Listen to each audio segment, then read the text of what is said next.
مركز الصحراء للدراسات الإنسانية والاجتماعية، معاً لبناء الإنسان وتنمية المجتمع.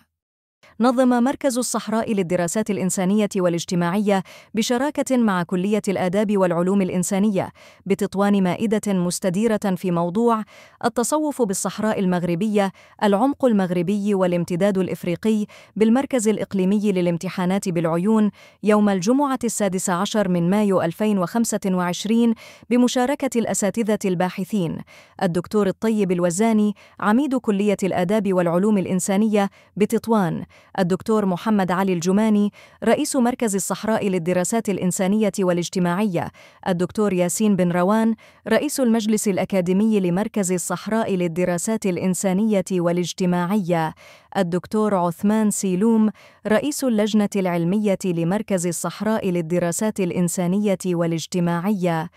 وفي الختام ننقل لكم تحيات مركز الصحراء للدراسات الإنسانية والاجتماعية.